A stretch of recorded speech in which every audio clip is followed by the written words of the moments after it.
Siku zote za maandamano tulizowahi kuzipanga katika mwaka huu, inawezekana kwa sababu tofauti kwa yale tunayoyapitia ndani ya nchi yetu, ndugu zangu, na maandamano yamekuwa kutoka kila pande. Wameandamana watu wa CCM, wameandamana wa Katoliki, wameandamana kila aina ya watu, wameandamana kwa sababu zao tofauti.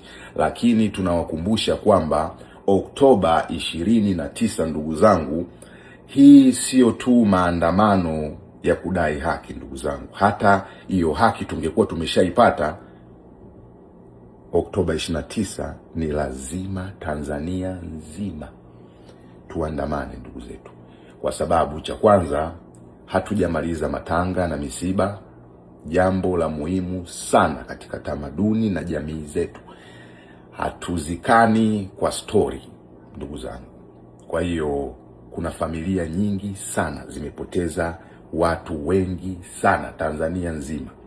Watu hawajazika, watu hawajui ndugu zao wako wapi mpaka leo. Kutokea Oktoba 29 mpaka leo watu hawajui ndugu zao wako wapi. Sasa kwa video tulizoziona, post na kila kitu, ndugu zangu, za vifo, upigaji wa risasi na kila kitu, wengi sana ndugu zangu walipoteza maisha siku ile. Namba inasema ni zaidi ya watu 500, na maana yake hizi zinazoashiriwa 1000 na namba nyingine 10,000, 1000 ngapi, ndugu zangu, chochote kinawezekana. Kwa hiyo hii tarehe Oktoba 29, ndugu zangu, hata baada ya miaka 50 tutaikumbuka kwa kuandamana, maana ni msiba wa kitaifa, ndugu zetu. Ili jambo hatutakuja kulisahau katika maisha yetu kamwe. Kwa hiyo kwanza tuwaambie tu dunia na serikali yetu kwamba tarehe 29 Oktoba sio tu mwaka huu, ni kitu kitachobaki kwenye akili zetu na vichwa vyetu miaka yote kwenda mbele, ndugu zetu. Yale mambo mliotuonesha hatujawahi kuyaona, hatutataka kuyaona. Kwa hiyo tutakumbuka hii siku kwa kuandamana nchi nzima kwa amani, kwa kuwakumbuka maelfu ya watu waliopoteza maisha yao katika hizi struggles za siasa, ndugu zangu. Kwa hiyo cha kwanza kabisa, labda tuseme tu, polisi na vyombo vyote vya ulinzi na usalama, tunajua kwamba nyinyi pia mnafiwa na mna haki za kuzika, kwenda misibani na kufanya vyote hivyo. Sasa ndugu zetu, tunajua na nyinyi mnajua kwamba kuna watu wengi sana walipoteza maisha siku ya Oktoba 29 na hawajazika, hawajui, mna mpaka data, hawajui ndugu zao wako wapi. Kwa hiyo tunawakumbusha tu kwamba siku ya Oktoba 29, ndugu zetu, kwa amani wa Tanzania tutaandamana, tutatoka nje. Kwanza kabla ya yote, huu ni msiba wetu sisi kitaifa, bado tunalia, bado tuna majonzi. Kwanza kwa vitendo vilivyofanyika, pili baada mambo yalivyoendelea baada ya vitendo kufanyika. Watu wameuliwa, la sio tu kuuliwa, watu hawajaweza kuona miili ya ndugu zao waliokufa, ndugu zetu.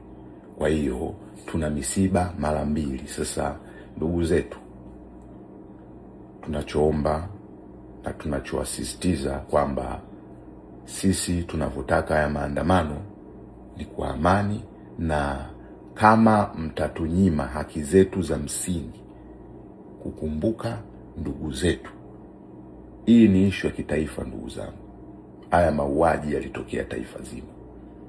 Kwa hiyo tunavyosema tunatoka taifa zima, inawezekana hizi siku nyingine za maandamano tulizosema tunatoka zisiwe na msukumo sana kama hii ya Oktoba 29. Hii tuna kila sababu ya kutoka. Hata tusingekuwa tunaenda kudai haki nyingine, sijui nani, Oktoba 29 tunatoka. Yaani hili tukio hata lingeitokea familia ingepoteza watu 10, 15, hii issue ya Oktoba 29 kwenye hiyo familia ingekumbukwa kila mwaka kwenda mbele. Ni loss ambayo Afrika, sio Tanzania ndugu zangu, Afrika na dunia, ndugu zangu, sio vitu walivyozoea kuviona. Japokuwa tunaaminishwa tuone kwamba ni nguvu iliyotakiwa kutumika. Sasa hicho kitu tunakataa ndugu zetu, sio nguvu iliyotakiwa kutumika na haiwezi kuwa nguvu inayotakiwa kutumika kwa mtu anayeandamana kutafuta haki yake ya msingi ndugu zetu. Kwa hiyo Oktoba 29 maandamano makubwa sana nchi nzima. Na hii ndugu zetu jeshi la polisi, tunajua na tuna taarifa baadhi yenu kutoka kwenye vyombo vya ulinzi na usalama na nyinyi mmepoteza ndugu siku ya Oktoba 29. Kwa hiyo tunawakumbusha tu kwamba haya yatawahusu hata ndugu zenu, hayachagui Mtanzania yoyote, Mtanganyika yoyote, Mzanzibari yoyote yule, maana hizi risasi zilizokuwa zinapigwa bara huku zilikuwa hazichagui. Kwa hiyo tunategemea yoyote kufa kwenye yale maandamano, kwenye kile kilichokuwa kinaendelea siku ya Oktoba 29. Kwa hiyo ndugu zetu, tutakuwepo barabarani. Na hii ndugu zangu, naomba niwasisitize, kwa sababu stories zimeshakuwa nyingi na propaganda zimekuwa nyingi.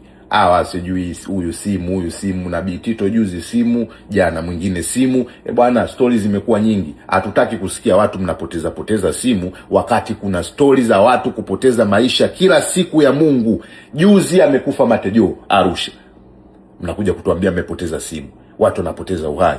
Ndugu zetu, angalieni saa ngapi. Wanji na wewe hapa tunaongea mitandaoni kama vile ninaongea mimi na wewe.